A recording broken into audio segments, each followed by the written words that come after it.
Bueno, primero, buenas tardes y muchas gracias, Guillermo, a todos, a Lucía, por abrirnos el espacio. La verdad que se agradece. Lo segundo que quiere decir que hay un síndrome de la primera fila. Siempre la dejan vacía. Si alguien quiere venir, cobra lo mismo, ¿no? Sí. No cobran más, están invitados. Miren que es muy codiciada la primera fila en una conferencia de prensa. Yo nunca la dejaría sola como periodista. No, aparte siempre te ven, ¿viste? Claro. Ese es donde el invitado... Nunca la dejaría sola. Bancamos Así que a los de el que quiere venir está invitado por acá. Ahora, les cuento un poquito. Quienes están conmigo son... ahora se van a presentar cada uno. Sandra, Mica y Mirta son familiares directos de personas secuestradas por la organización terrorista Hamas. Y yo también soy, si no soy bien, no soy familiar directo, soy muy amigo de dos secuestrados. De dos personas que nos conocemos desde antes de la adolescencia, de Yair y Aitar Or, que fueron secuestrados por la organización terrorista Hamas. Me presento primero a mí. Me llamo Alejandro Melinkowski, viví en Israel, vivo en Argentina,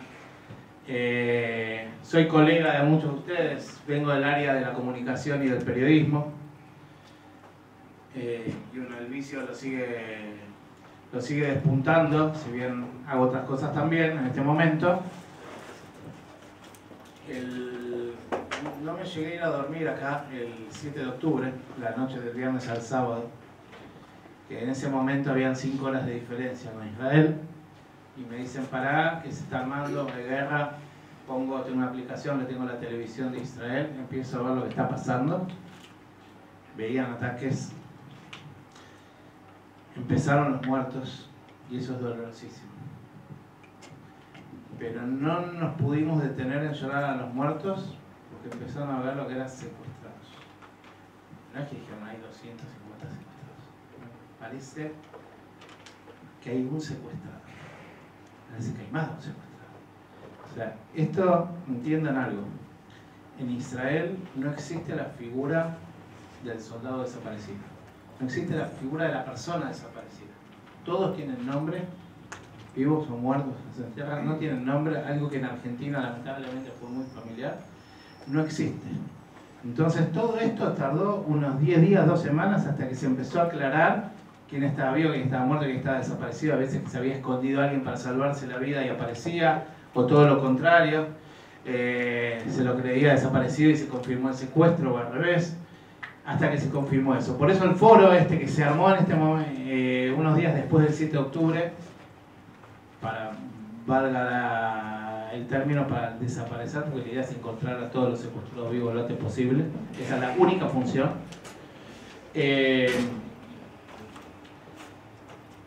Empezamos, no tuvimos tiempo ni pudimos enfocarnos en llorar a los muertos, sino en salvar vidas. ¿Qué es salvar vidas? Es las personas secuestradas, hacer todo lo posible para liberarlas. Todo lo posible, sin ninguna otra prioridad. O sea, estamos hablando de un ataque que hubo asesinatos, hubo femicidios, hubo infanticidios, mataron a hijos delante de sus padres, a padres delante de sus hijos, a abuelos delante de sus nietos. Se llevaron personas secuestradas, y hago un paréntesis semántico. Ustedes van a ver en muchos medios de comunicación mucha gente que dice, repite, rehenes. No son rehenes, son secuestrados. ¿Por qué? Porque un rehén es alguien que se lo llevan o para negociar la liberación, o queda en el medio de un tiroteo, o de un asalto, o de lo que sea, y se sabe dónde está. En cambio, un secuestrado, lo que pasó es jamás violó la frontera, lo abdujeron de su hábitat, se llevaron a gente que estaba en la fiesta, gente de sus camas, de sus casas, de todo, se lo llevaron a Gaza, a un lugar que no sabemos dónde está, ni sabemos en qué condiciones está. Ni siquiera la Cruz Roja lo visita, porque no la dejan y porque no hace mucho esfuerzo tampoco por visitarlo. Ninguno de esos. Y por eso el término correcto no es rehén, sino secuestrado. Secuestrados y secuestradas cada uno de ellos. No quiero robar el tiempo porque es muy importante lo que van a decir ellas. Y que ustedes pregunten absolutamente todo lo que quieran. Quiero decir que nosotros cuatro no definimos nuestra identidad como amigos y parientes de secuestrados. Cada uno tiene su vida, su profesión, sus gustos. Y esto es un obstáculo gigante que nos toca ahora, muy oscuro. Pero no nos definimos por la negativa. Nos definimos por la positiva, por las cosas lindas que queremos hacer, por las cosas lindas que queremos vivir. Pero ahora entendemos que no hay nada más importante que los secuestrados. Nuestros amigos, nuestros parientes, pero todos. No hay otra prioridad de que vuelvan vivos a casa, los que quedan vivos. Buenas tardes a todos. Nuevamente quiero agradecer el espacio de ustedes por el interés en este tema. Yo soy Sandra Miasnik. ¿Se escucha bien? Sí. Bien. Soy Sandra Miasnik.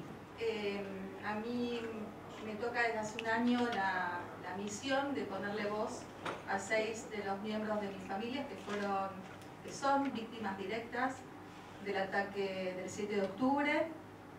Digo víctimas directas porque somos muchos las víctimas indirectas. A millones de personas les cambió la vida a partir del 7 de octubre. Nosotros somos solamente un pedacito de ellas. Y cuando digo que nos cambió la vida, es literal, nos cambió la vida. Desde hace un año que el foco de mi energía y la de mi familia está en ponerle voz a estos 6 miembros de mi familia, que son mi tío José Luis y su esposa Margit, que fueron quemados vivos en su casa del kibutz Niroz. Mi tío tenía en ese momento 67 años, literalmente le prendieron fuego a la casa y aquel 7 de octubre no supimos nada de ellos, por supuesto no respondían los mensajes. Nos enteramos 15 días más tarde que estaban muertos y habían sido brutalmente asesinados porque no se podían identificar los cuerpos, y de hecho se tardaron muchos meses en muchos casos en identificar cuerpos y partes del cuerpo, porque bueno, estarán informados acerca de las brutalidades y las cosas inimaginables que se hicieron. Todavía me cuesta definirlos, ¿no? Estas bestias, o ni siquiera. Bueno, mi tío José Luis y Margit tienen 2 hijas, Shiri y Dana. Shiri es la mamá de estos 2 chiquitos, Ariel y Kfir. Ella es Shiri, su esposo Yarden. Kfir es el más chiquito de los secuestrados porque cuando se lo llevaron tenía 9 meses. Probablemente es una imagen que vieron porque se convirtió en un ícono de representación de la búsqueda y el reclamo por los secuestrados. Todavía me cuesta un poco hablar, parecería ser como que después de un año uno tiene más masticada la historia, pero bueno, me sigue temblando la voz, lo noto. Pero bueno, hace un ratito mencioné a Dana, que es la hermana de Shiri, y es la única sobreviviente de ese núcleo familiar de 4 personas. Y yo siento que soy la voz en español de ellos.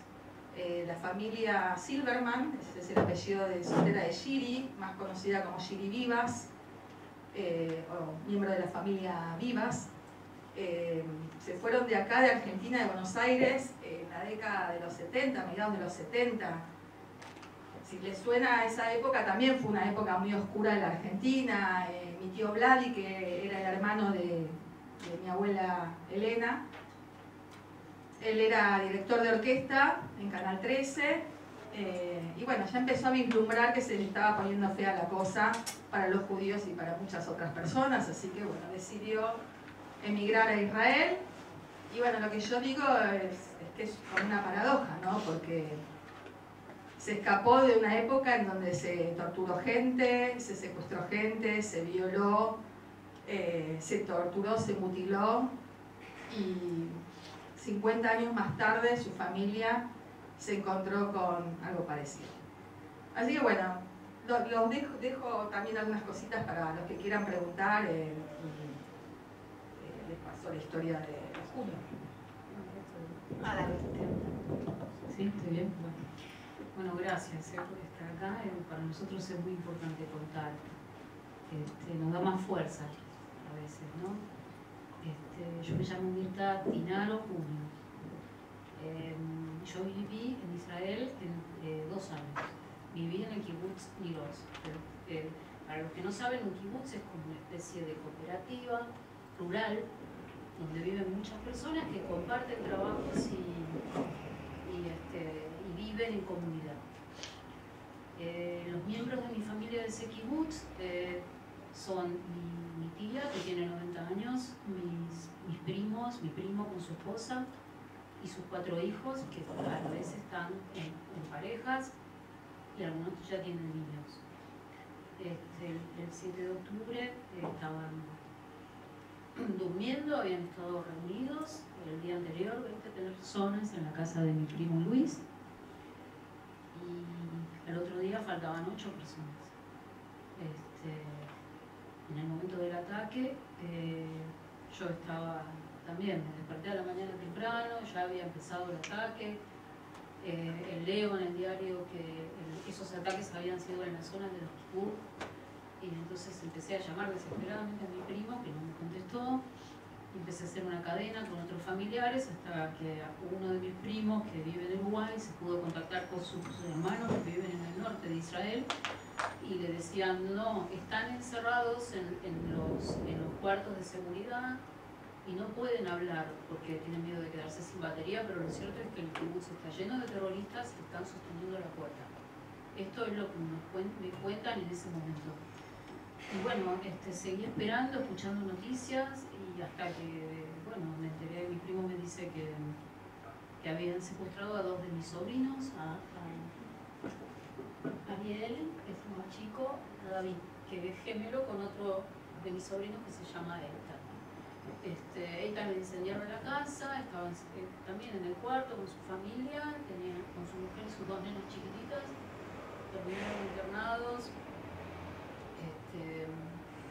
Y después, bueno, todo este recuento y todo el descontrol que fue, que todas estas personas estaban desesperadas. Mi primo me contó después que llamaban pidiendo ayuda, pidiendo armas para defenderse. Ese kibutz fue parte de una zona que fue desocupada en el año 2005. O sea, ellos viven en el borde, en la frontera con Gaza, y todo el territorio que estaba ocupado por Israel por seguridad fue desocupado muchos años antes. Entonces ellos estaban como pegados. Antes tenían una barrera y ahora no tenían nada. Y tampoco tenían armas, porque no había más que una seguridad básica, porque no es un lugar militarizado el de las zonas de las granjas. Es así.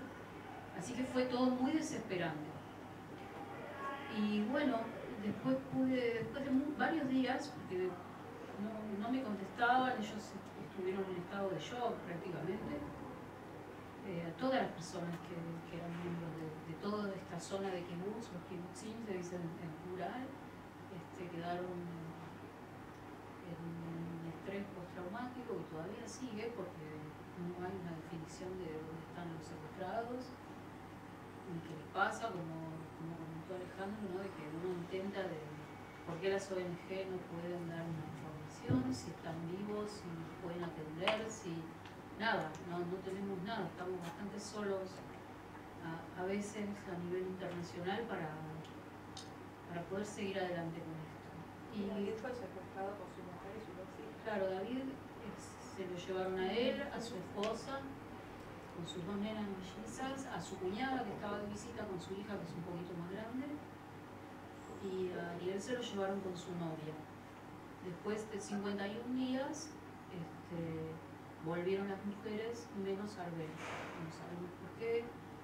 También hay otros grupos que están asociados a Hamas, que no son Hamas, y no sabemos, en algunos casos no se sabe estas personas que entraron, si se lo llevaron a otro lugar, no tenemos certeza. Pensamos que Ariel y la novia están en otro lugar y no jamás, sino con otro grupo.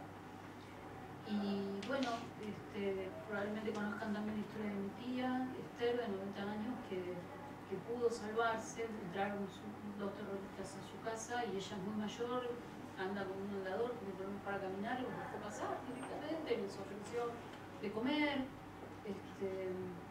Y bueno, se salvó porque en el tironeo ese ella les dijo que era argentina, que ella no hablaba bien hebreo siquiera y que ellos le preguntaron, no sé por qué, que era argentina, no tenía ni idea, hasta que mi tía les explicó que era, si conocían el fútbol y Messi, y eso le dio la posibilidad de que la dejaran. Tuvo esa suerte, parece, lo podríamos contar como una anécdota graciosa, pero lo cierto es que mi tía fue la que me dio la noticia de que los tíos de ella habían fallecido. Ellos fueron mis vecinos, yo los conocí, yo iba a tomar café al jardín de la casa. Y bueno, para mí es así como muchas de las personas que yo conocí en aquella época ya no están, y muchas de las personas, mis vecinos, algunos que eran amigos también, están secuestrados. Y son israelíes, a lo mejor no son argentinos, pero como que para mí eso me pesa muchísimo. Voy recordando, ¿no? Después de tantos años que no voy, de todas estas personas que todavía adentro mío no puedo entender por qué tienen que estar ahí, ¿no? Eso es lo que me duele. Y bueno, yo creo que para muchos de nosotros, después del 7 de octubre, la vida cambió, no va a volver a ser igual. No pensamos las mismas cosas, ni la vida social, ni ¿no? de vivir en este país, pero para nosotros es como que estamos en otro lugar, ¿no? Yo tuve la posibilidad de ir en mayo a estar con mi familia, y bueno, siento que cuando pueda, más cerca puedo estar de ellos, mejor, y tratar de llevar este mensaje acá a la Argentina para las personas que no conocen la situación. Lo único que puedo decir es que para mí esto es un crimen, que mi familia está secuestrada, y secuestrar a alguien, quitarle su libertad, no darle de comer o torturarlo, para mí es un crimen. Y eso es lo que estoy tratando de seguir adelante, de poder evitar, y todos, ¿no? Los que estamos acá, de tratar de que esto se resuelva lo antes posible, porque ya pasó muchísimo tiempo y es muy doloroso.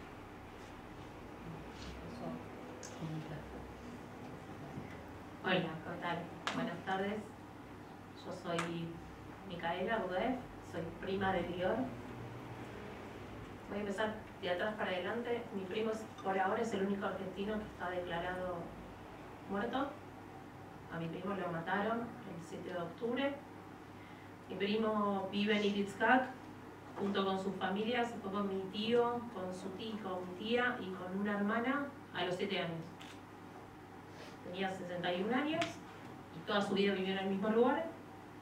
Él pertenecía al cuerpo de seguridad del kibutz. Se levantó esa mañana y yo tengo asociados tanto el conflicto del kibutz con Nova, el festival Nova.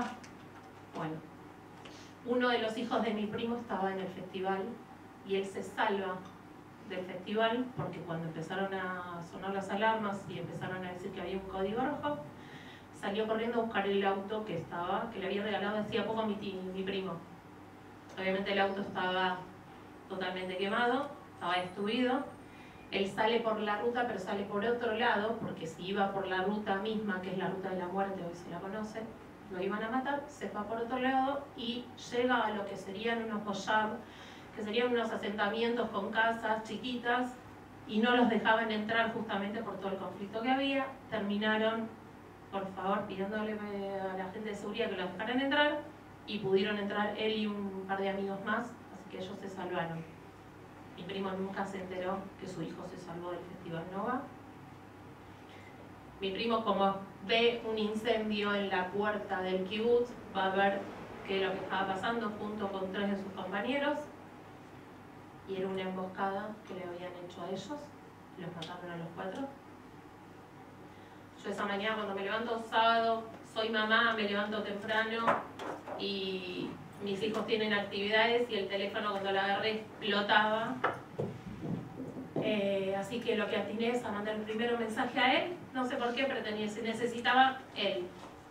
Nunca contestó, llegó el mensaje, nunca se contestó, y automáticamente le mando a mi prima, que es la hermana, y mi prima me dice: sí, es verdad, no te puedo contestar muchos más mensajes, tengo terroristas adentro de mi casa. Mi prima estaba con su marido, su hija y 3 nietos chiquitos, que el más grande tiene 5 y la más chiquita tenía hasta ese momento 2, encerrados en el cuarto y agarrando la manija y escuchando cómo rompían toda su casa.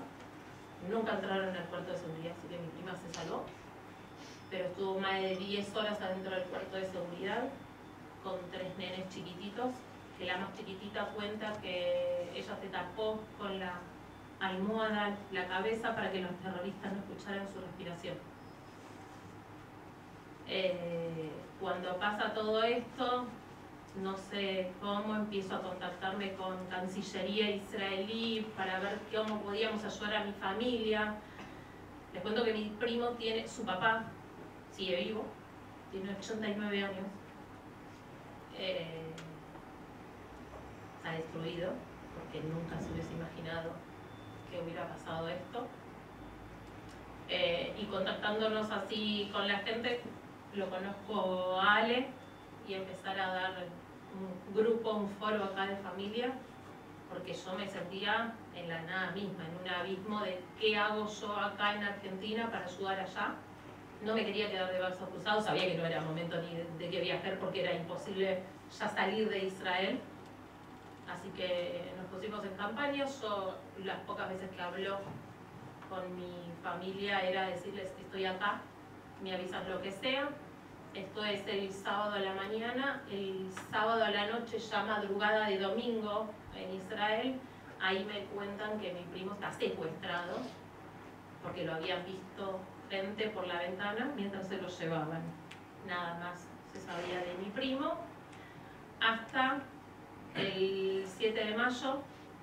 Ese día, no sé, nosotras teníamos que dar una charla en el Congreso, en diputados íbamos a hablar, íbamos a dar un discurso. Yo ya me había levantado mal ese día porque dije, pasa algo, es un día, no me quería ni levantar de la cama.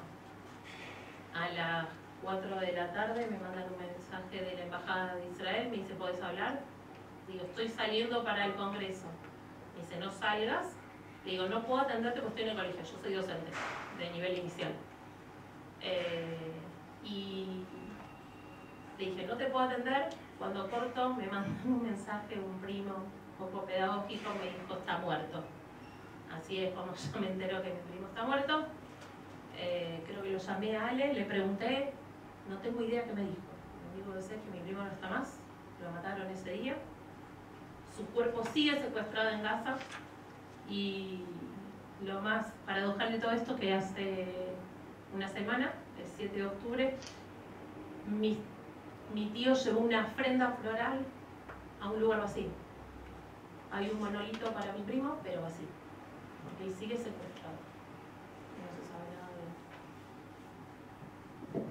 Una aclaración, porque mencionamos mucho los cuartos de seguridad, y no sé si ustedes saben qué son los refugios o cuartos de seguridad que hay en todas las casas en Israel. ¿Alguien levantó la mano? Yo quise decir más o menos, estaría bueno. Bueno, por eso, porque me parece importante, porque hasta esto, porque es inédito lo que pasó el 7 de octubre, porque nadie se lo esperaba y nadie se lo vio venir. Cada casa en Israel, cada departamento, suele tener un cuarto especial que está protegido contra ataques aéreos, contra la caída de misiles. Así vive la gente en Israel desde ¿cuántos años? Yo estuve en Israel cuando tenía 20 años, tengo 52, y vi un misil caer en una estación de colectivos en donde había estado horas antes, así que mínimo esos 30 años. Entonces la gente en Israel vive así, vive protegiéndose, algunos tienen en su propia casa un cuarto acondicionado, blindado, con comida, con cargadores, con cosas como para pasar un tiempo ahí por las dudas que no se puedan salir, pero siempre para protegerse de ataques aéreos. El que no lo tiene en su casa, tal vez tienen un lugar común en el edificio. Si estás en la calle, siempre te puedes meter en el refugio de algún hotel, de algún restaurante. O sea, la gente en Israel está acostumbrada a vivir así desde siempre, no conoce otra cosa. La diferencia esta vez es que el ataque fue por tierra y estos cuartos de seguridad no están reforzados para que no se pueda abrir la puerta. Entonces hay gente que se mantuvo horas agarrada al picaporte para que los terroristas no pudieran entrar. Gente que murió porque dispararon a través de la puerta. Gente que perdió las manos, miembros, porque no podía sostener más y porque les dispararon en las manos. Y puedo seguir contando. Los terroristas tiraban a través de la ventana, porque no es un búnker, es una habitación de la casa. En el caso de mi familia era el cuarto de los chicos, su cuarto de seguridad. Y Arden, el marido de mi prima, era el encargado de sostener la puerta, y en un momento que no la pudo sostener más, él tenía un arma, decidió salir a tratar de contener la situación y proteger a su familia. Es por eso que se lo llevaron aparte. Hay un video que estuvo secuestrado, que estuvo circulando cuando lo secuestraban, en donde se los ve con la cara y las manos ensangrentadas en una moto, y adelante un terrorista y atrás otro terrorista. También cabe decir que ustedes tal vez se imaginan a los terroristas vestidos de, no sé, claro, con la vincha verde, con el uniforme. No, eran gente vestida de civil, o sea, no podemos comprobar que eran gente con formación militar, terrorista, o eran simples civiles, porque de hecho cuando rompieron la valla empezó a correr una horda de personas, inclusive mujeres, niños, jóvenes, que saquearon todos los kibutzim de la zona. Este es un paréntesis para que entiendan el contexto en el que fue secuestrado mi familia. A Arden lo atraparon, como les estoy contando, y después otro video que también se viralizó, y así yo me enteré que mi prima había sido secuestrada con sus 2 bebés en brazos, con sus 2 cabecitas pelirrojas sobresaliendo del cubrecama, porque estaban en la cama, era las 6:30, 7 de la mañana esto. Estaban durmiendo como cualquier familia normal. Así que bueno, nada, perdón que interrumpí, pero quería ponernos un poquito en el contexto de qué son los cuartos de seguridad y por qué no se la vieron venir y no estaban previstos o preparados para contener un ataque por tierra. Bueno, ahora sí, vamos con las preguntas. Empezamos ahí. Sofía Ceballos, primero buenas noches, buenas tardes. ¿Cuál es la última actualización sobre la situación de los secuestrados y de qué manera les informan a ustedes sobre el estado actualmente? Bueno, yo cuento en mi caso, yo estoy, o sea, nosotros tenemos la posibilidad, como ella contó, que la Embajada de Israel nos mande un comunicado. Bueno, a través del foro nos damos noticias, pero en el caso mío además yo estoy contactada con mi familia. Imagínense que frente a alguna novedad de los secuestrados, primero se les comunica a los familiares directos allá y después puede salir algún comunicado en el país. Estoy hablando de Israel. Así que bueno, esta es la forma en que nosotros recibimos las noticias. Quiero ser clarito con esto. La última actualización, que no sabemos nada. ¿Qué significa? Seguramente la inteligencia sabe algo que nosotros no sabemos. Queremos creer eso, queremos creer, pero la verdad es que no sabemos nada, ni tampoco la familia directa ahí sabe nada, por una cuestión. Que si, supónganse que sabe algo de inteligencia y le cuenta, nadie sabe cómo va a reaccionar para eso. Y no es que saber algo, que si yo sé algo, va a servir para eso. Nosotros lo único que nos sirve es que vuelvan vivos. Es lo único que nos sirve. Y así como un arqueólogo, cuando busca algo no lo junta con pala, lo busca con cucharita, con un pincel, para no dañar lo que está buscando. Lo mismo con los secuestrados. Nosotros no sabemos si hay operaciones de rescate, dónde están, cómo están, en qué situación. No sabemos si hay negociaciones para hacer un acuerdo y un intercambio, porque para que prosperen tienen que ser secretas. O sea, no lo sabemos. Cualquier cosa que te podamos decir cualquiera de nosotros es mentira. ¿Qué significa? Si sabemos algo. La única verdad es que no sabemos, queremos que lo antes posible lo devuelvan por el medio que sea. Por rescate, por acuerdo, por lo que sea, que vuelvan vivos, pero no tenemos una actualización. Vamos a tener una actualización cuando vuelvan, que es lo que esperamos, o si Dios libre y guarde, tenemos una mala noticia, que nos vamos a enterar todos, y si nos enteramos antes, ustedes se van a enterar solo 2 segundos después, no mucho más que eso. Ezequiel Samus, que primero va turno mañana. Quería saber si ustedes les interesa saber sobre testimonios de secuestrados que ya volvieron, ya sea el caso de Ofelia Roima, que dio hace poco una conferencia acá en Argentina, o por nombrar otro, cuando volvió Noa Argamani, que hizo un video y contó todo lo que le había sucedido, las cosas que había sufrido allá. Quería saber si a ustedes les interesa ver esto, si deciden no verlo por decisión propia. No, sí, por supuesto. O por lo menos voy a contestar en primera persona. Hace poquito también estuvieron Clara Marman y Luis Hart, también 2 argentinos que fueron rescatados. Clara Marman fue liberada tras uno de los primeros intercambios, donde intercambiaron mujeres mayores. Y Luis Hart fue rescatado en una operación del ejército junto con Fernando, el hermano de Clara. Lo que yo con Ofelia no hablé, con ellos sí. El tema es que cada historia es diferente. Lo que sí sabemos hoy en día, un año más tarde, la información que tenemos es que el 7 de octubre fue organizado en diferentes grupos de tareas. Había gente que tenía explicitado tener que ir a Nova y tenía instrucciones precisas de lo que tenía que hacer ahí. Bueno, si tuvieron la oportunidad de ir a la exposición Nova, que terminó justo ayer, que estuvo en la rural, creo que fue,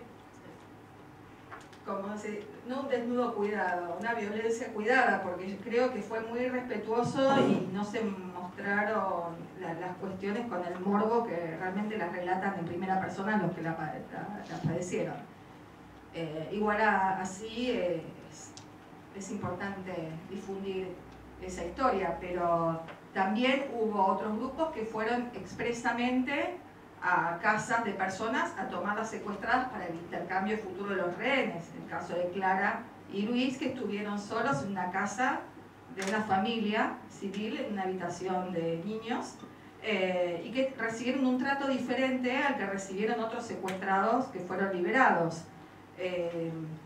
Por otra parte, hubo otros grupos que no tenemos ni idea porque nadie los vio siquiera en los túneles, pero al principio pensábamos que estaban todos bajo tierra en los túneles, que hay más de 500 kilómetros de túneles abajo de Gaza, por eso es tan difícil acceder a esos búnkers que están hiper preparados, años y años construyéndolos. Imagínense el dineral que eso debe haber costado a expensas de impulsar una ciudadanía y una economía próspera para los gazatíes. Pero sí sabemos que muchas de las chicas que contaron que fueron liberadas estuvieron en casas de familias, interactuando con chicos que tal vez las burlaban con un pedazo de comida para hacerlas sufrir de que no podían comer. O sea, estamos hablando de familias al servicio de Hamas y de terroristas súper preparados. Entonces, esa información, volviendo a tu pregunta, perdón que me fui un poco de las ramas, para mí es muy fácil hacerlo, así que me vuelven de vuelta si me voy demasiado. Es eso, que los relatos que pudiéramos tener de los rehenes no necesariamente van a reflejar algo de información acerca de nuestra propia familia. Yo te contesto que yo tampoco la fui a ver a Ofelia, pero sí Clara y Luis, en mi caso, porque Clara es del kibutz donde estaba mi primo. Entonces yo necesitaba escucharla, conocerla y cerrar un poco esa historia. Dio la casualidad que el día que yo las fui, yo los escuché 2 veces a ellos. La segunda vez había una sobreviviente del kibutz, que da la casualidad es una mejor amiga de mi prima, hermana de Lior. Así que hablé de otra manera con ella, porque se crió con mi primo.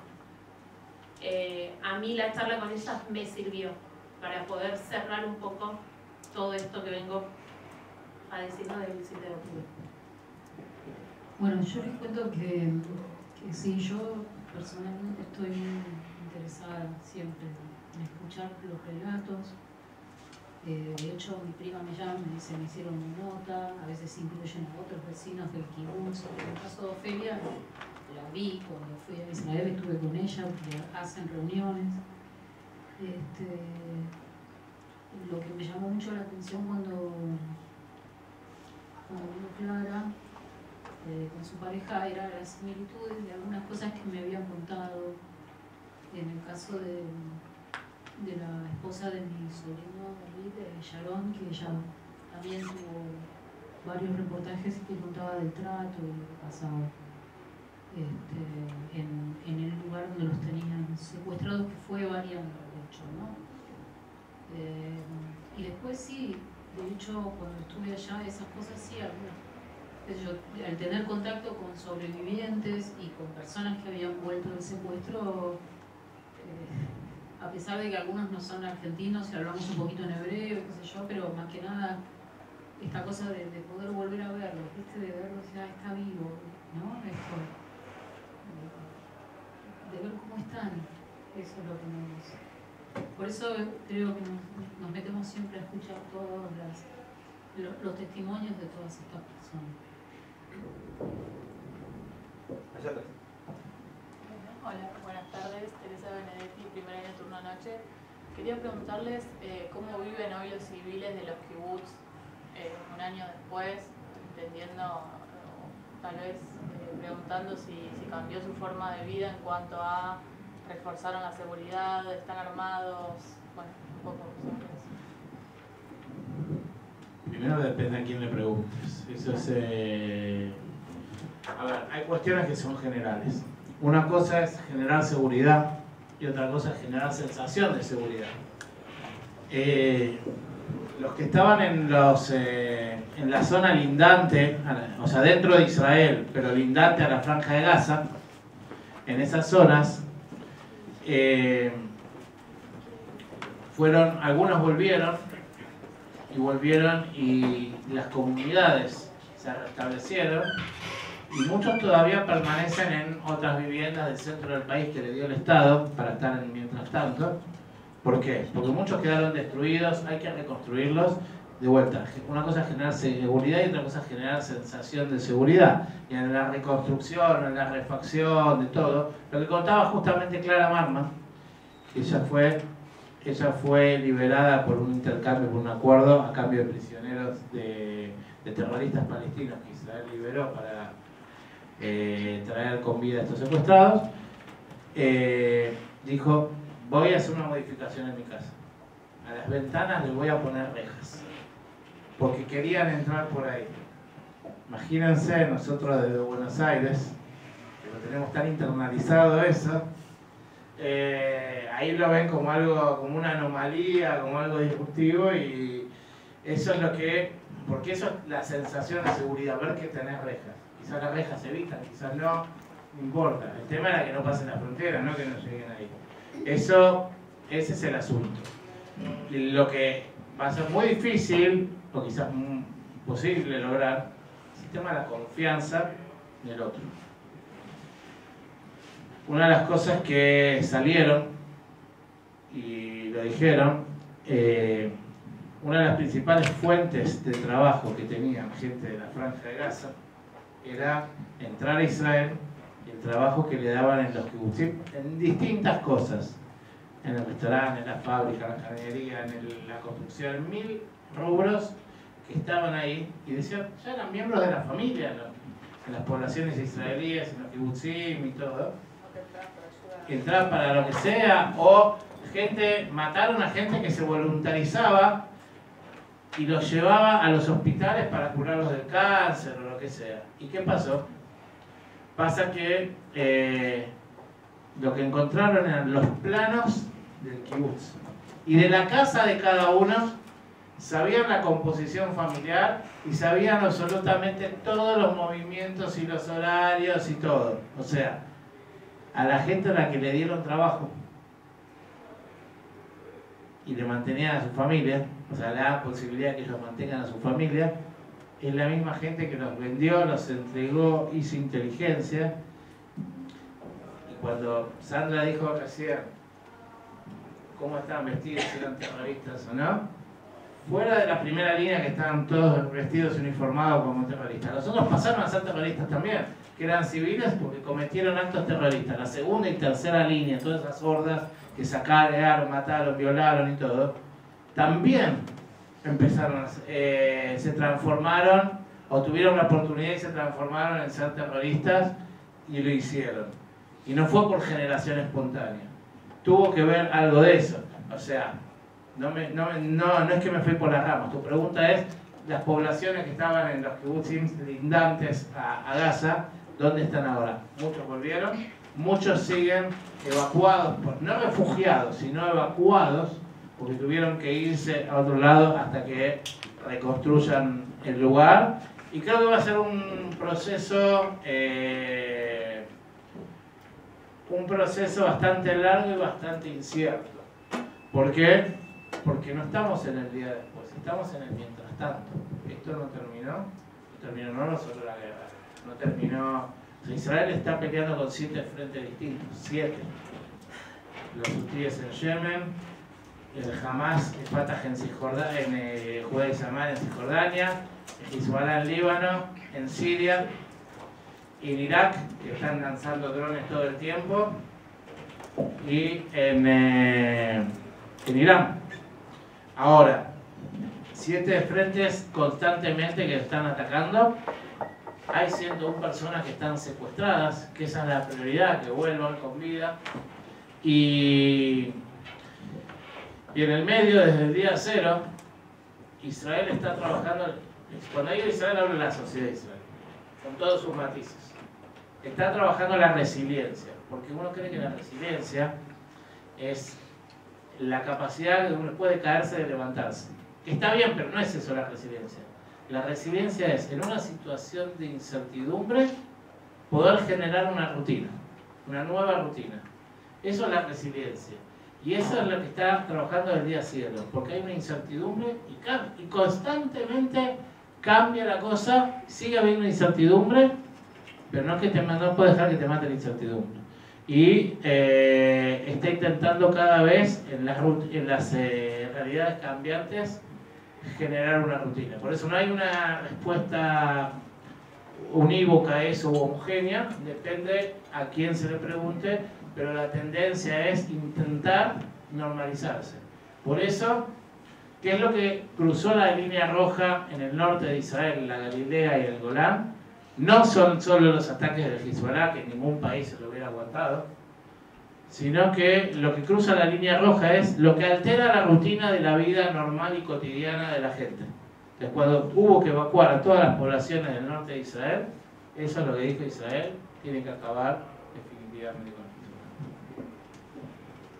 Perdón, completando lo que acabas de decir, Ale, completando la pregunta y por ende la respuesta, hoy por hoy todavía, un año después, hay gente que todavía no pudo volver a sus casas, o porque no tiene casa o porque no es seguro volver. Entonces, cuando Ale está hablando geográficamente del norte, del sur, imagínense que Israel, no sé cuántos kilómetros tiene de longitud, pero imagínense que es más chiquito que la provincia de Tucumán, para que se ubiquen. Entonces, cuando hablamos ahora actualmente de los ataques que están recibiendo de Hezbollah, estamos hablando del norte, ¿sí? Del Líbano. Entonces, todas esas personas que vivían cerca de la frontera del Líbano son las que están desplazadas, ¿sí? Y en respuesta a tu pregunta, las personas que tampoco pudieron volver, porque directamente sus casas fueron saqueadas, incendiadas y absolutamente destruidas, del norte, del sur, tampoco pudieron volver todavía. Así que imagínense un Tucumán con toda la gente amuchada en el centro. Un poco exagerada la gráfica, pero para que tengan la imagen geográfica. Yo, por ejemplo, en el caso de mi familia sí volvió. Volvió antes del 7. Creo que unos días antes yo decía que están completamente locos. Pero el kibutz es uno de los que no estuvo tan destruido. Como decía Ale, Clara le puso rejas a la casa. Y la amiga de ella que estuvo acá también le va a poner rejas a la casa. Clara todavía no volvió a su casa, no quiere volver.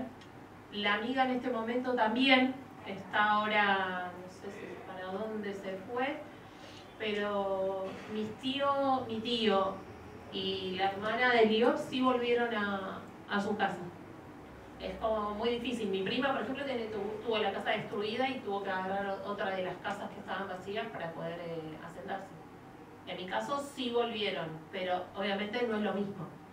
Como decía Ale, uno de los mejores amigos de mi tío era árabe. Trabajó con él durante un montón de tiempo. Trabajaban juntos en la fábrica. Era como un hermano.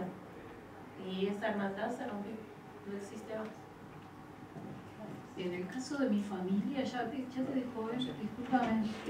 Yo estuve en el kibutz Niroz en el mes de mayo y como hubo mucha destrucción, cuando caminas por las calles de la zona donde están las casas es como un paisaje fantasmagórico. Ese lugar está ocupado por el ejército. Hay una sección que sigue trabajando, que es donde hay invernáculos. Pero también hubo muchos saqueos, se robaban los tractores, toda la maquinaria agrícola. Entonces, muchas de las personas que vivían en el kibutz se quedaron sin trabajo. Entonces, mis sobrinos, que son técnicos, los que sobrevivieron, se quedaron sin trabajo. Porque trabajaban en la zona. La zona está semi-destruida. Entonces, que todavía están tratando de ver cómo reconstruyen, ¿no?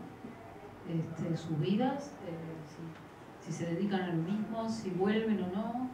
En el caso de mi familia, creo que ya decidieron que no van a volver.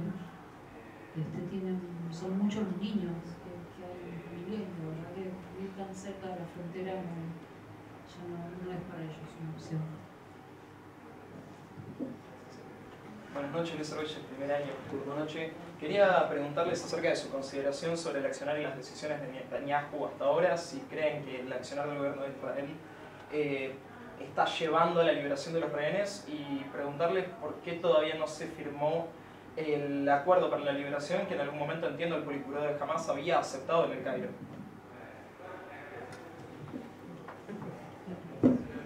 Bueno, a ver. Primero, el accionar de alguien, la pregunta es en qué específico. Ahora, después especificaste, recuerda que no son rehenes, son secuestrados. Y de vuelta, yo por lo menos yo no tengo idea cuáles son los puntos de las conversaciones que son secretas. ¿Por qué? Porque van a ver los de récord, van a ver trascendidos, te van a decir, faltaba este punto, yo no lo sé. Yo no lo sé si el acuerdo fue rechazado por uno, fue rechazado por otro, fue propuesto por uno, fue propuesto por otro. No me quiero meter en cuestiones políticas, no es que nadie haga política con esto, pero no. Seguramente yo tendré 1.000 millones de consideraciones más en contra de Netanyahu que ustedes, pero acá tiene que haber algo claro dentro de esto. Una cosa es la responsabilidad y otra cosa es la culpabilidad. Dentro del gobierno israelí pudo haber negligencia, culpable, responsable, lo que sea, pero acá hay un solo culpable. Y el único culpable de todo esto es el que violó la soberanía, el que mató, asesinó, torturó, violó, cometió femicidio, cometió infanticidio, que es el Hamas. O sea, el Hamas es el único culpable de todo lo que sucedió, el único, al único al que se le puede exigir algo. Todos los demás, el accionar o lo que sea, dentro del gobierno israelí, que es un gobierno democrático, podemos criticar, considerar esto o lo otro. Pero el que tiene la obligación, que tampoco lo va a dar por bueno, de hacer algo, es la organización terrorista Hamas. de devolver a los secuestrados con vida. Vamos ahí, después allá. Buenos días, Lorenzo Santilli, primer turno mañana. Esta pregunta va para vos, Alejandro, que al principio en tu presentación dijiste que la Cruz Roja no entra a ver a los secuestrados porque no podía y porque no quería. Y quería preguntarte por qué dijiste que no quieren. Muy sencillo. Primero que estuve reunido con la Cruz Roja. Primero hay que recordar que es la misma Cruz Roja que visitó Auschwitz y dijo que estaba todo bien y que no pasaba nada. La Cruz Roja, nosotros estuvimos viendo la Cruz Roja Argentina. Cuando vinimos a la Cruz Roja Argentina, lo primero que hicieron, perdón por el lenguaje poco académico, fue que se abrieron de gambas y dijeron, no tenemos nada que ver, es la Cruz Roja Internacional la que tendría que hacerlo y es la Cruz Roja local. Ahora, la Cruz Roja local, ahí está la media luna roja que está asociada a la Cruz Roja. Entonces, la media luna roja, que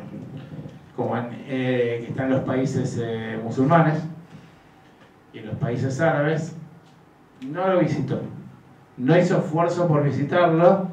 Hubo pedidos hacia la Cruz Roja, también en Ginebra, de la Cruz Roja Internacional, y primero que no hubo declaraciones inmediatas. Dejó pasar mucho tiempo. Y también dijo que no era responsabilidad de ellos ir, tenía que dejar el Hamás, tampoco le hizo un pedido público al Hamás, no hizo absolutamente nada por velar por la salud de las personas secuestradas, ni siquiera les hizo un pedido para decir, miren, las queremos ir a visitar, a ver las condiciones, díganos dónde están. No es que el Hamás le iba a decir, pero tampoco, ni siquiera salió ese pedido formal y público para que suceda eso. Por eso, aprovecho el disparador de la Cruz Roja, pero no es solo la Cruz Roja.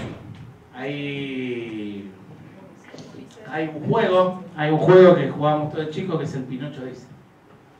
Que el Pinocho dice es, si Pinocho dice, nos paramos, nos paramos. Si digo nos paramos, no nos paramos porque no lo dijo Pinocho. O sea, siempre lo tiene que decir Pinocho.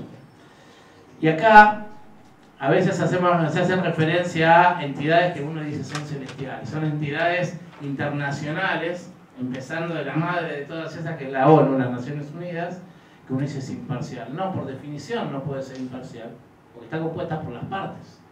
Abba Eban, que era un legendario canciller israelí, él dijo, si Argelia va a traer un proyecto de resolución en las Naciones Unidas que va a decir que la Tierra es plana, va a ganar con 100 votos a favor, 28 en contra y 3 abstenciones. ¿Por qué? Porque no es una cuestión científica, es una cuestión de intereses. Y es el equilibrio de las partes de lo que harían las Naciones Unidas.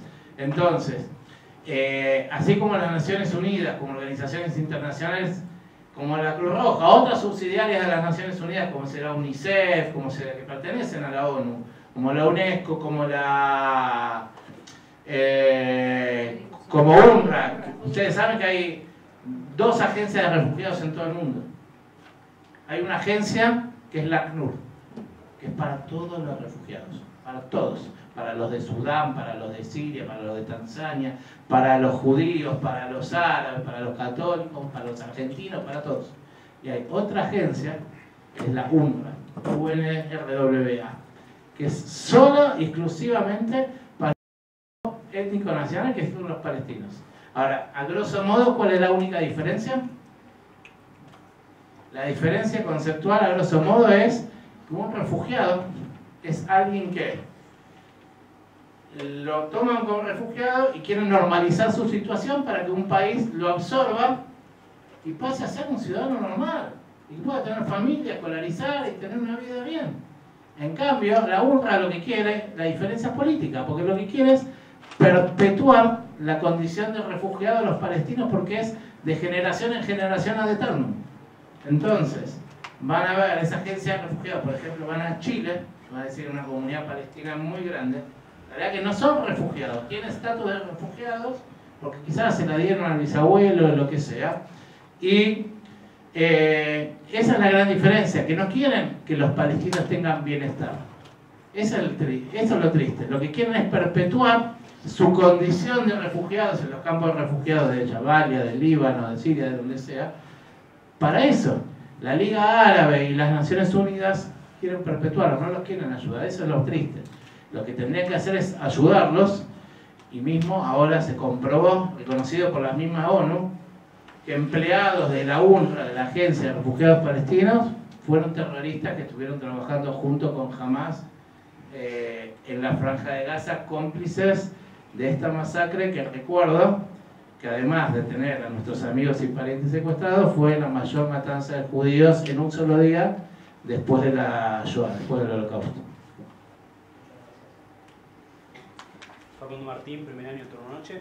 Quería preguntarles qué evaluación hacen de la cobertura mediática por parte de los medios nacionales de la jornada en ese momento. Muchas gracias por la pregunta, realmente. Mira, yo siento que algo que justamente habíamos estado comentando antes de empezar esta reunión, lo que yo a veces veo es que los medios de comunicación acá en Argentina hacen copy-paste de publicaciones extranjeras, por lo cual no tienen un respaldo, o sea, el periodista que hace eso no tiene un respaldo detrás de esa información. Entonces, uno siente de que no tiene criterio propio de lo que está comunicando, ¿no? Esto en general, te digo. Y después, a mí me da la sensación de que,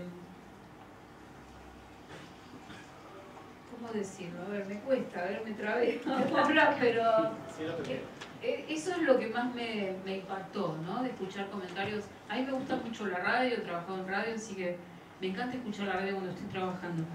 Y lo que escucho es eso, escucho opiniones a través de algún partido político o a través de publicaciones que no son de la Argentina, por lo cual siento que cada vez están más lejos de saber la verdad. Especialmente porque esta es una situación increíblemente compleja, como para poder analizarla, hay que estudiar muchísima historia, realmente, ¿no? Creo que todos tenemos que estudiar muchísima historia para poder tener más o menos una opinión.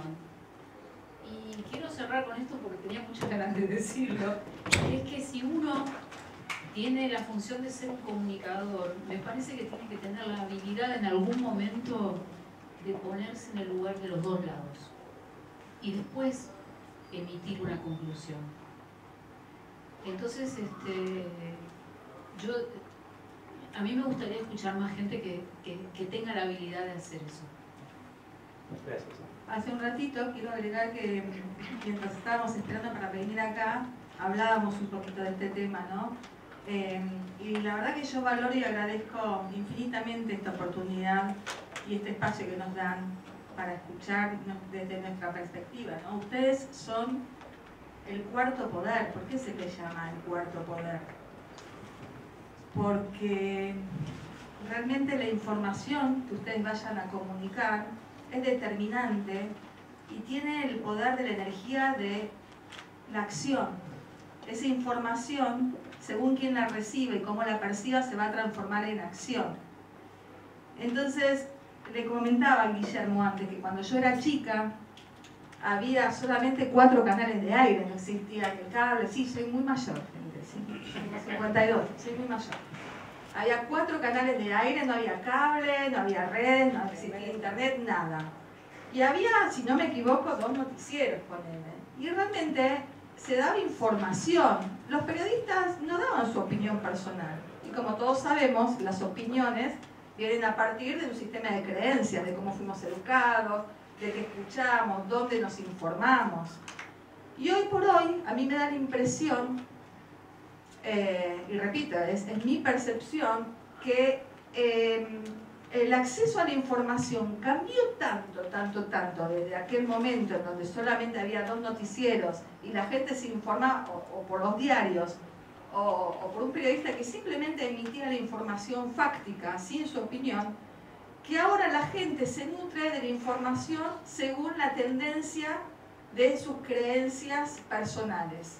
Entonces, si yo estoy a favor de un partido político, probablemente me informe a través de un canal afín a ese partido político.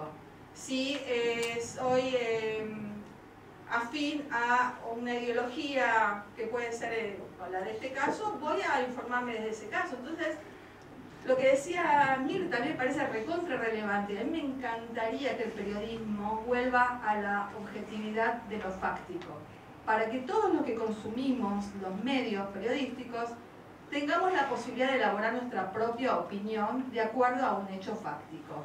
Y eso no viene de las redes sociales, no es un copy-paste del influencer de moda que se le ocurrió levantarse a la mañana y publicar lo que quiera. Hay que estudiar libros de historia. Esto es complejo. Es un conflicto que viene desde hace añares, no es nuevo. No es que se despertaron un día el 7 de octubre y de repente salieron a matar y a meter bebés en microondas y violar mujeres. Mujeres, hombres y niños también, de paso, hay que decirlo. Eso por una parte. Y si me permiten, un segundito, me gustaría retomar la pregunta que hiciste, no me acuerdo tu nombre, perdón. Sí. Luis, acorde a, preguntabas qué opinábamos acerca de toda la situación. Y lo que quería decir, perdón, seguramente estamos cortos de tiempo, pero cortito, y no me quiero ir sin decir esto, porque nosotros vamos a responder como familiares, ¿sí? Yo no soy ni estratega política, ni militar, soy médica, Mirta es científica, Ale es periodista y Mica es docente, así que vamos a responder como familiares.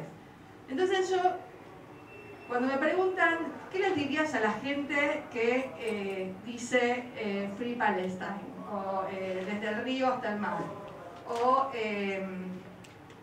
gasen a los judíos, o mate un judío a la patria, como apareció hace poco en el Parque de Rivadavia. A la ola de antisemitismo que se está viviendo y el recrudecimiento, yo no lo viví nunca en mi vida. Esto así, de primera mano, es la primera vez que me pasa en 52 años. Pero respecto a esto yo quiero hacer una pregunta a la gente que piensa de esta manera, ¿no? ¿Cómo se pararía si entran a la casa de su familia mientras están durmiendo, un día cualquiera, como les pasó a mi familia? Entran a la casa, violan a su mujer, decapitan a la pareja, meten al bebé en microondas, queman vivos a los abuelos. ¿Qué es lo que harían para evitar que el vecino que vive al lado vuelva a asaltar la medianera y haga lo mismo con otras casas del barrio? ¿Sí? Y no nos olvidemos que el vecino tiene en el fondo de la casa, en el patio, un túnel que conduce a vaya a saber dónde. Entonces, ¿cómo hacemos para cerrar ese túnel y que eso no vuelva a ocurrir? ¿Qué es? ¿Qué hacemos? ¿Nos vengamos o hacemos todo lo posible para recuperar a nuestra familia y a impedir que una aberración como la que sucedió vuelva a ocurrir? ¿Cuál es la forma? Te juro que no lo sé. No lo sé. Yo lo único que quiero es que mi familia vuelva a su casa. Quiero saber que el próximo cumpleaños de Kfir voy a poder abrazarlo. Kfir cumplió 1 año en cautiverio. Ariel cumplió 5 años en cautiverio. No sabemos su estado. Yo no sé siquiera si los arrancaron de brazos de su mamá apenas entraron a Gaza. No sé si están con ella. No sé si los dieron en adopción a una familia gazatí, los están criando como palestinos, como cualquier chico. No sé si los mataron. No tengo ni idea.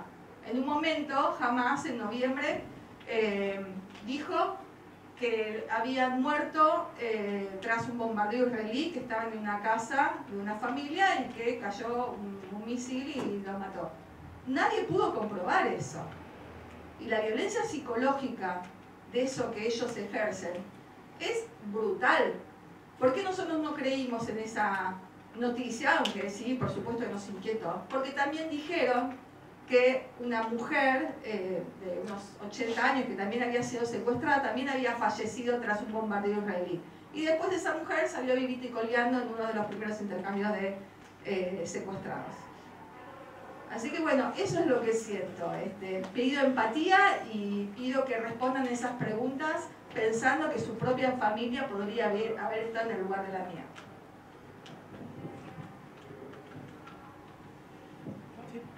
Hola, buenas. Sofía Ortman, primero A, turno noche. Quiero profundizar en una de las preguntas de cómo seguir con la reconstrucción de la sociedad israelí, pero puntualmente sus familias cómo vuelven a trabajar, a tener que levantarse e ir todos los días a cumplir un horario laboral por un salario para poder reconstruir las vidas, o los niños cómo vuelven a la escuela en esta situación. Yo puedo contestar por mi familia. Mi primo es paciente oncológico,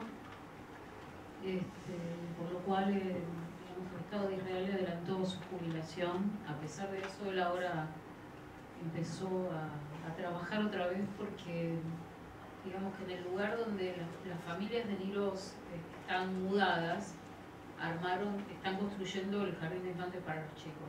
Entonces, como él es técnico y hacía muchas tareas que tienen que ver con las instalaciones, se enganchó a trabajar de eso otra vez, digamos, en la medida que puede.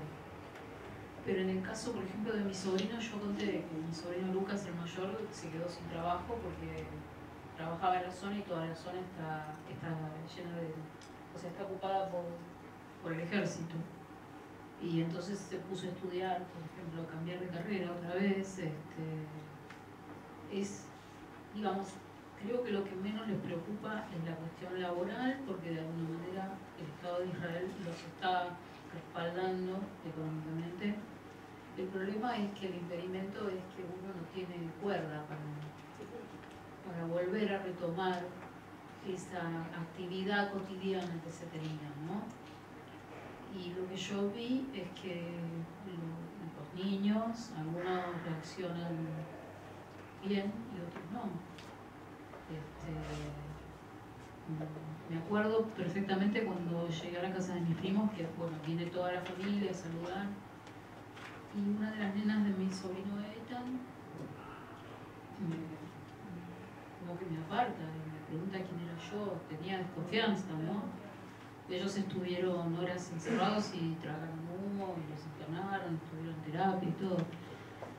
Entonces yo veía eso, ¿no? Que yo digo, esta nena que tiene 4 años ya tiene una información adentro emocional.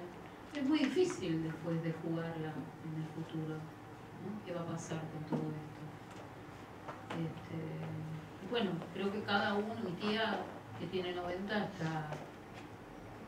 ella la llevaron a vivir con otra prima mía en otro lugar lejos y me pedía que fuera a la casa, que fuera a traer sus cosas, que tráeme esta casa, tráeme esto, porque perder la cotidianidad así de la noche a la mañana, aunque estés en un lugar que estés cómodo, es muy desconcertante, ¿no? Y además, sumado a toda la carga emocional de saber que estás esperando hace un año que vuelvan tus seres queridos. Es una cosa que se vive todos los días eso, ¿no? Nosotros también acá sentimos eso, ¿no? Que la vida a veces se hace muy superficial comparado con lo que a nosotros nos pasa. Pero que igual la vida continúa y hay que seguir. Así que bueno, es muy complejo. Hola, Juanín Pasón, primera turno tarde. Les quería comentar que desde el comienzo de la guerra, además de los 1.516 israelíes que murieron, en el bando enemigo, por así decirlo, murieron 42.500 en la franja de Gaza, siendo 16.765 niños, 755 murieron en Jordania, 230 en Líbano, 361 en Siria, 75 en Yemen, dando una cifra de 46.000 fallecidos en el bando enemigo y en total unos 21.000 niños desaparecidos. ¿Creen que estas muertes y desapariciones están justificadas y si en esta guerra hay que tomar a Israel como única víctima? Bueno, primero te quiero preguntar, antes de responder a tu pregunta, ¿cuál es la fuente que vos tomás para esos números, para esos datos? De varias fuentes. Decime. Está en C5N, está... Pero ¿cuál es la fuente oficial? Un canal de televisión no es una fuente. ¿Cuál es la fuente oficial que te provee esos datos? No tengo fuente oficial. Bueno, entonces, el llamado, la responsabilidad de un periodista, así cuando le escribe un videógrafo, así cuando alguien comunica algo, lo que sea, no termina cuando lo publica, ahí recién empieza. Entonces, cuando uno repite o da una estadística, a veces bien intencionado pero carente de periodismo, o a veces mal intencionado, lo que sea, eso puede causar daño. Entonces, cuando uno toma un dato, toma un número, tiene que chequear la fuente, y tiene que chequear que sea, no solo la fuente, sino que sea real. Eso. Porque si no es mala praxis del ejercicio del periodismo. Así que voy a responder cualquier pregunta que quieran basada en un dato real. Sí, The Lancet, que es un paper muy importante internacional de este tema, da una cifra de 37.396. Amnistía Internacional, Andalgo Anasco creo que se llama la otra. Hay muchas fuentes que dan una cuenta, pero más allá del número, es más conceptual. El 7 de octubre constituyó uno de los crímenes y de las situaciones más horribles de este siglo, por no decir la peor de todas. Eso no quita que sean 3 o 30.000 civiles del lado palestino sean víctimas también. Y es muy difícil sostener una conversación cuando uno trata de entender, cuando termina siendo una visión muy unilateral. Bueno, excelente. Ahora hablamos de lo conceptual, me parece bárbaro. Yendo a lo conceptual, vamos a intentar primero ver dos cosas. Primero ver, porque hablamos primero de casus belli y hablamos también de ¿quién inició la guerra? La guerra en sí la inicia la organización terrorista Hamas. Nosotros estamos en suelo argentino, está declarada organización terrorista. La organización terrorista Hamas, violando frontera, violando soberanía, matando, violando, matando mujeres, matando a niños, secuestrando gente. Ahora vamos a ver a quién se debe cada país. El Estado de Israel se debe a sus ciudadanos y tiene que proteger a sus ciudadanos, sean judíos, cristianos, árabes, musulmanes, lo que sean ciudadanos israelíes. No es solo que puede, sino que tiene la obligación de proteger a sus ciudadanos. Entonces, desde el momento, más allá, y entiendan esto no es justicia, no es venganza, no es una represalia tampoco.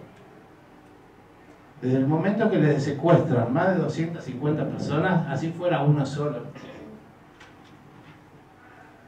la obligación de Israel es hacer todo lo posible para traerlo de vuelta, para traerlo vivo, y como cualquier padre que busca un hijo que se lo secuestra, no sabe dónde está, no va a parar, y no tiene por qué parar, hasta que vuelvan todos. Y eso es lo que legitima cualquier accionar, porque el accionar es con dos objetivos, clarito. El primero es traer de vuelta a las personas que están secuestradas, vivas. Y el segundo objetivo es aniquilar a la organización terrorista Hamas. Y voy a profundizar un poquito con esto.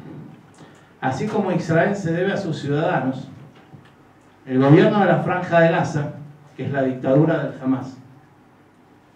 Recordemos que hasta el año 2007 gobernaba el Fatah, que era el partido mayoritario en la Franja de Gaza, el Fatah de Arafat, de Abu Mazen, de todo. Y en el año 2007 el Hamas, que mató más palestinos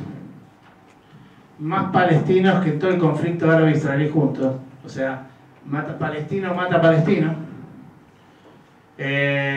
hizo un golpe de estado, tiraba a la gente de los techos, todo, y gobierna de una dictadura en la Franja de Gaza, desde el año 2007, donde, acuérdense que en el 2005 Israel retiró hasta la última tumba incluso de Gaza. No hay nada de presencia israelí, nada de presencia judía en Gaza, gobierna el Hamas.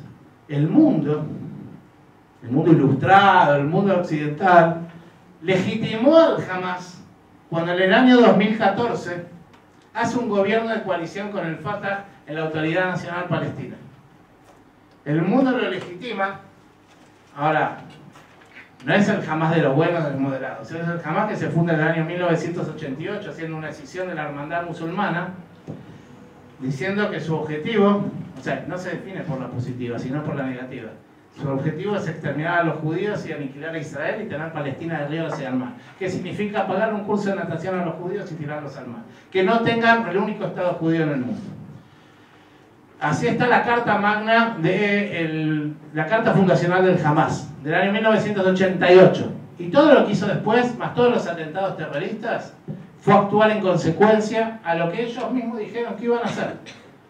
Ahora, después del 7 de octubre, que no fue la única vuelta que hubo con Hamas, hubo varias, Israel dice, no, vamos a traer a todos los, como siempre, vamos a traer a todos los secuestrados de vuelta, y la responsabilidad de cuidar a la población palestina es de su gobierno, que es de Gaza, que es del Hamas.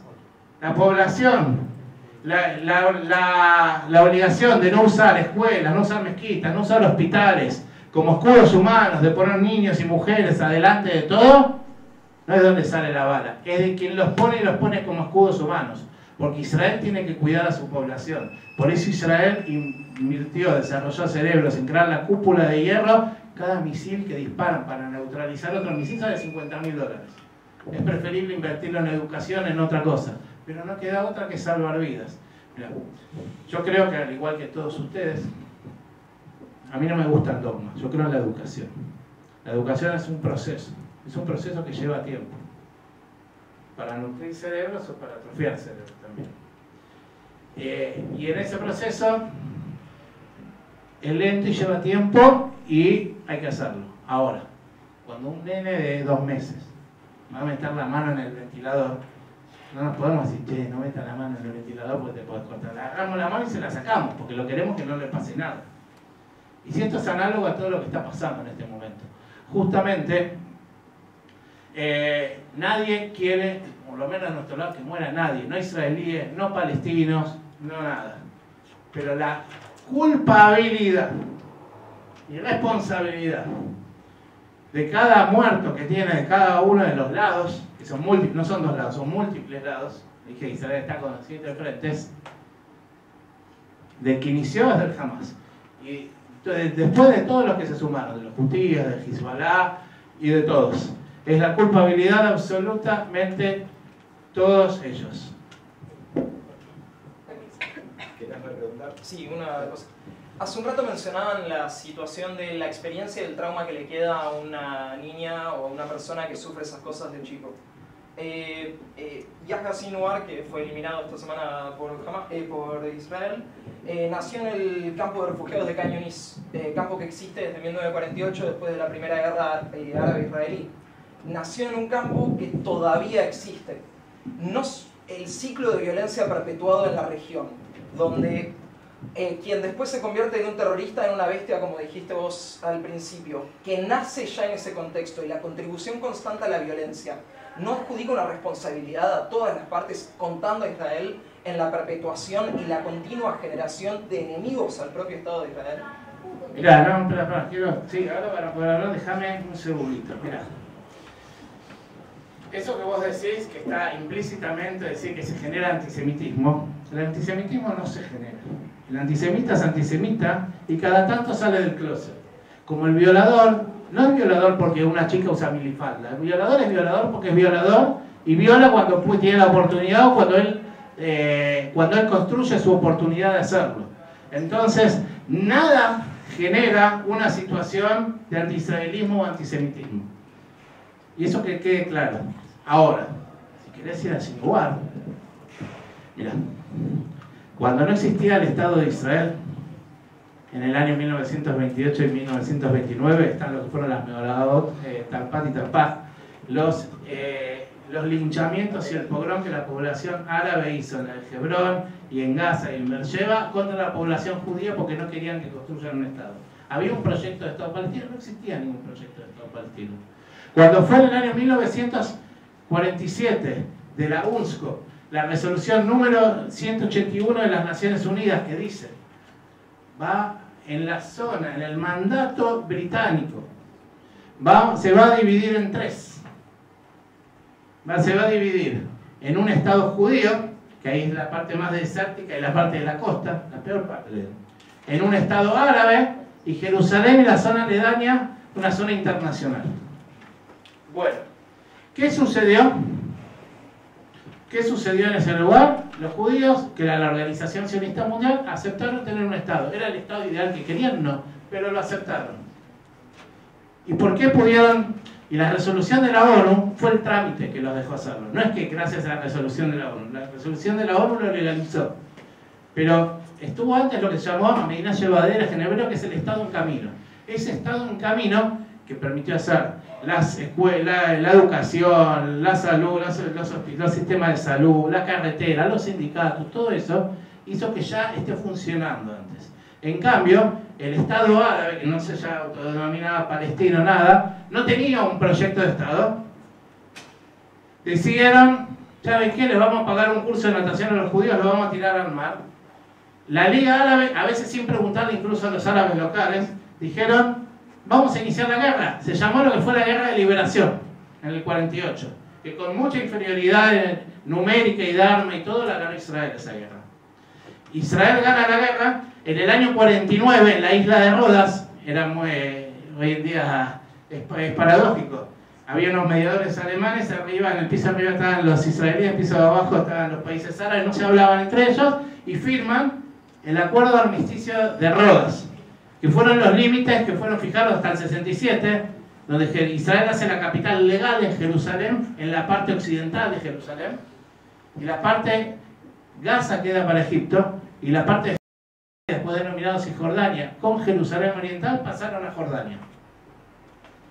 Del 49 al 67 no hubo ni un pedido para hacer un Estado palestino, ni para hacer Jerusalén capital, ni uno, ¿no? Pueden buscarlo en todos los lados que quieran. O sea, no es que los palestinos, que no existía la OLP, le reclamaban a Jordania o le reclamaban a Egipto, queremos esto para nosotros. ¿Qué había? Está el Fedayeen, que eran los terroristas musulmanes que atacaban desde Egipto, desde Gaza, porque era egipcia, atacaban a las poblaciones israelíes. Porque no es que querían que Israel deje Gaza, porque no estaba Egipto en Gaza. Querían que no exista Israel. Eso es lo que querían. En el 67, cuando es la guerra de los 6 días, cinco países querían la destrucción de Israel, y en 6 días Israel triplica su territorio. Algunos van a decir que son territorios conquistados, otros liberados, otros más neutrales administrados. No importa, el hecho real es que lo querían aniquilar y triplica su territorio.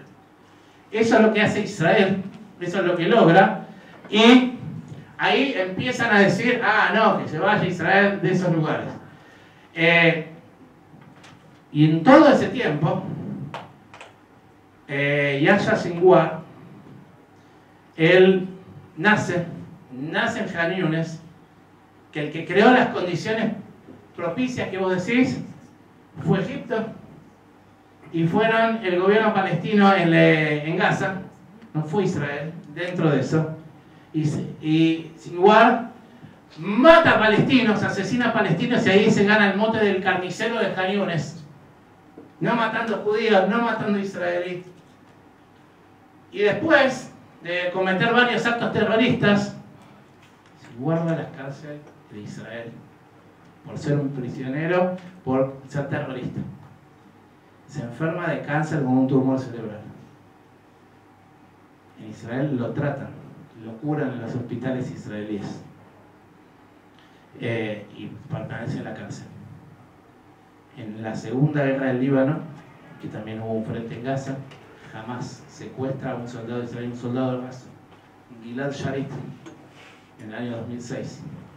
En el año 2011, por un acuerdo, Israel hace un intercambio donde Jamás libera a Gilad Shalit, Israel libera a cambio de Gilad Shalit 1027 terroristas. Y entre ellos estaba Sinwar. Voy a hacer un paréntesis, lo dejo igual a un costado. ¿Qué significa eso?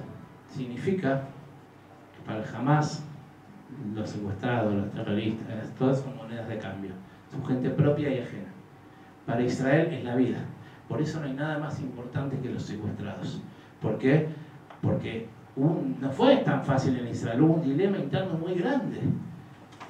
Padres de chicos asesinados en atentados terroristas, decían, ¿cómo los van a liberar? Tienen las manos manchadas con sangre. Si me preguntan a mí, es una opinión personal, yo creo que Israel hizo bien en liberarlos, incluso es igual. ¿Por qué? Porque lo que uno tiene que pensar no es joder al otro, sino es el beneficio propio y sobre todo para salvar vidas.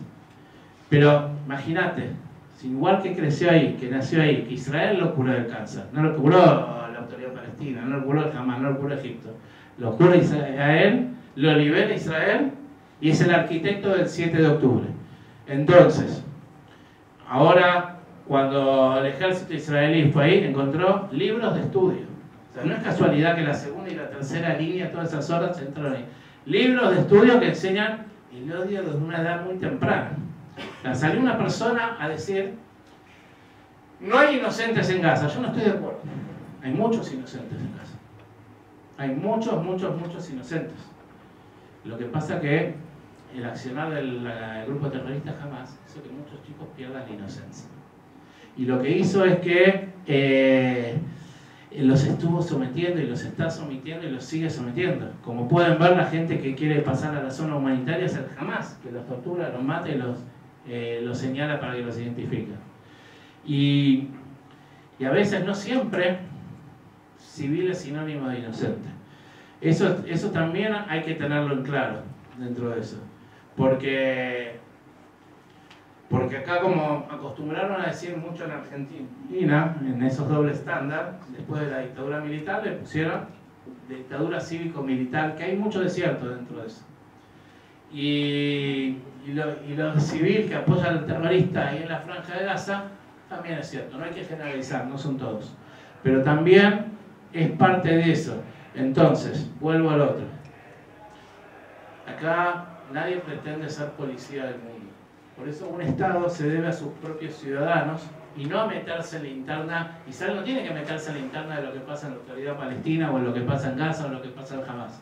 El responsable de lo que pasa ahí, de la educación que tienen, es el Hamas. Y por eso, ¿qué tiene que quedar claro?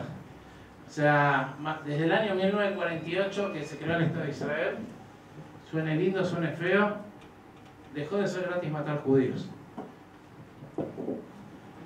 Perdón, Alejandro, ¿cuántos kilómetros cuadrados tiene Gaza? ¿40 kilómetros? Aproximadamente. Bueno, ustedes hagan un ejercicio mental, ¿no? Alguna vez, de estas noches que no dormía, pensaba, ¿cómo es posible que en un territorio que tiene 40 kilómetros cuadrados haya 400 kilómetros de túneles? ¿Sí? Donde la población civil no puede ingresar. O sea que vos tenés un sistema bajo tierra que está operativo para los terroristas, para guarnecerse, pero la población civil no puede acceder a eso en el momento de un bombardeo. Entonces vos decís, ¿cómo puede ser? ¿Cómo te preparaste para esta guerra? ¿En qué lugar están jugando la población civil esa?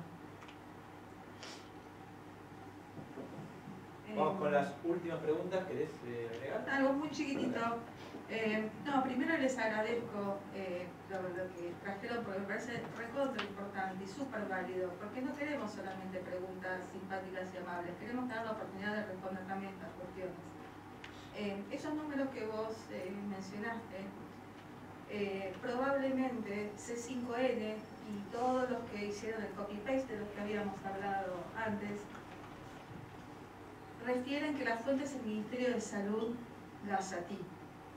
Recuerdo que el Ministerio de Salud gazatí está regido por Hamas, que es el gobierno de Gaza, y es el que también rige los hospitales en donde muchos secuestrados estuvieron allí y no sabemos si siguen estando. Uno de esos hospitales, el más importante, es el Hospital Al-Shifa, en donde estuvo secuestrada la mujer de David no, ahí se cayó, Sharon, junto con sus dos hijas gemelas de 2 años.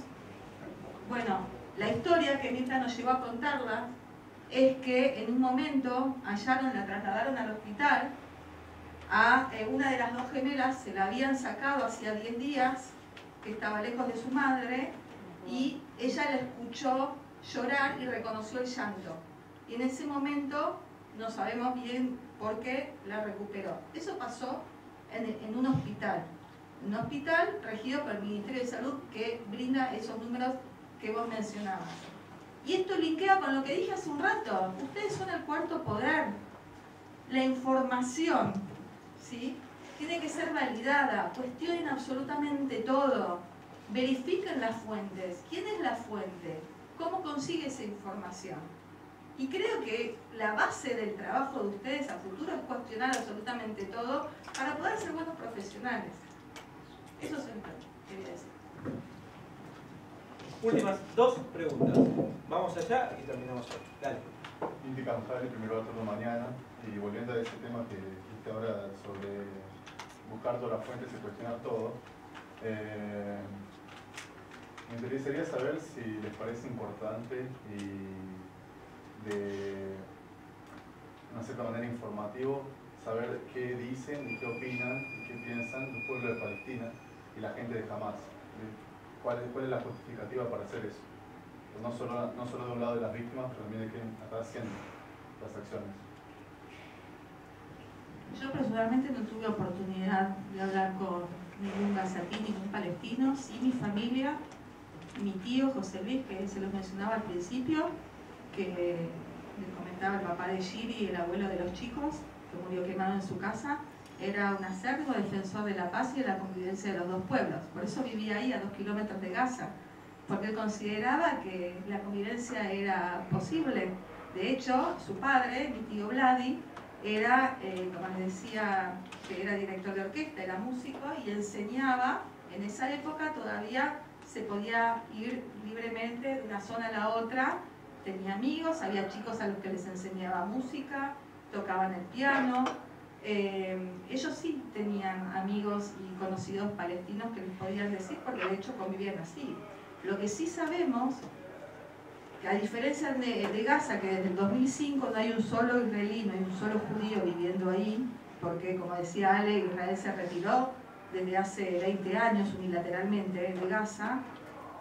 La diferencia es que sí hay árabes en el Congreso, en los hospitales, actores, médicos que inclusive trabajan en los mismos hospitales que recién mencionaba Ale, que salvan vidas de los palestinos que permanentemente cruzaban la frontera para acceder al sistema de salud israelí, porque en Gaza no tenían un sistema de salud.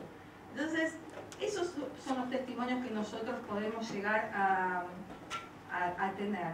El de los árabes, gazatíes, palestinos, musulmanes, o como los quieran llamar, que conviven pacíficamente con el pueblo israelí. Lo que, por supuesto, que no podemos llegar, y sería, bueno, no sé, nunca tuve la oportunidad, es alguien que esté viviendo en Gaza. ¿Ustedes escucharon alguna vez en alguno de los reportajes, o en alguna entrevista o en la tele, algún gazatí hablando? Porque seguramente israelíes, familiares de israelíes deben haber escuchado un montón, pero sería interesante, porque de hecho hay algunas entrevistas a civiles gazatíes que viven ahí y que dicen cómo Hamas los somete permanentemente y cómo no, cuando Israel va a bombardear y tira panfletos para avisar que evacúen, ¿sí?, la zona, porque van a bombardear ahí o van a hacer alguna intervención ahí, Israel avisa previamente y es Hamas el que no los deja. Y el que se queja lo tiran de un edificio de 5 pisos o lo cuelgan en una plaza pública. Entonces, bueno, otra vez me fui por las ramas, pero ese es el motivo por el cual me encantaría poder entender. Pero son otras idiosincrasias, me parece. No, sumando a lo que dice Sandra también, las ayudas humanitarias. Yo, por ejemplo, tengo una prima que se fue hasta la frontera de Israel y Gaza, es la sobrina de mi primo, y no dejaba pasar los camiones, porque sabía que los camiones de ayuda humanitaria no eran para la población. Así como entraban a Gaza, los saqueaban los terroristas de Hamas. Y están las pruebas de que muchas de las paredes estaban hechas con los bolsones de arroz que se recibían. Y la población no tenía comida. Perdón, agrego una cosita chiquita. Vos decís, tomaste la palabra que yo se cuestionen todo. ¿Sabés qué es lo que no podemos cuestionar? Los documentos. Estamos hablando de que los terroristas filmaron ellos mismos con sus propios celulares y con celulares de sus víctimas las aberraciones que hacían. Cuando violaban, cuando mataban. Había una abuela que estaba hablando por FaceTime con su nieta y su nieta vio mientras asesinaban a su abuela desde el propio teléfono de su abuela. Eso no lo puedes cuestionar porque eso es fáctico. No es que te lo dices el 5N o de Lancet o nadie. Eso es fáctico. Eso es incuestionable. Mi testimonio, el de mi familia, de mis sentimientos y de mi opinión, es incuestionable. Lo que piensan las chicas, lo que sienten las chicas, las emociones, no son cuestionables. ¿Sí? La información, yo les invito a que construyan un nuevo periodismo y cuestionen esas fuentes de las que ustedes hablan.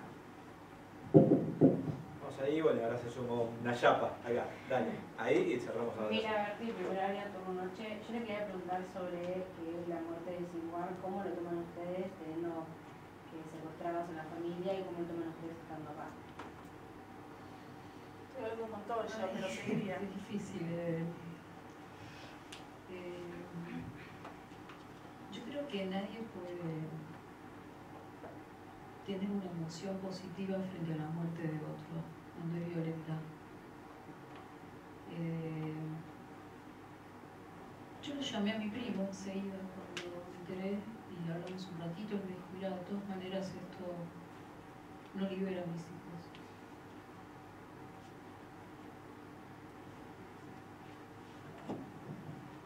En mi caso, cuando me enteré, no te voy a decir que me puse contenta, pero me pasa lo mismo.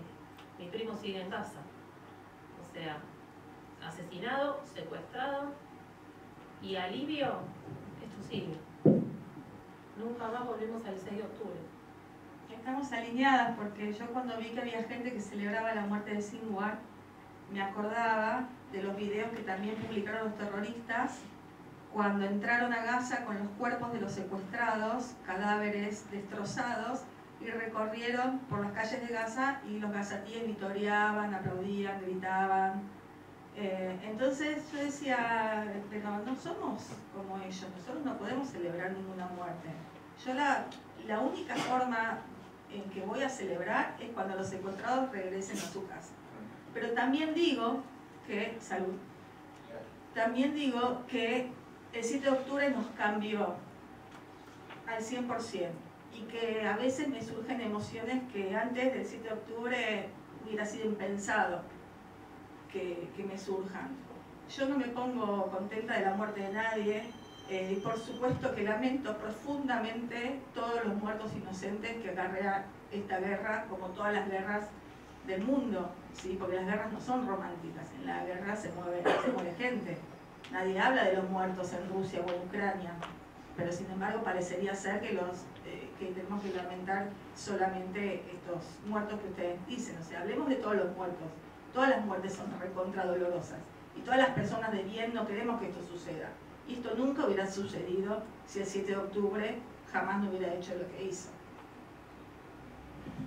Por supuesto que me sumo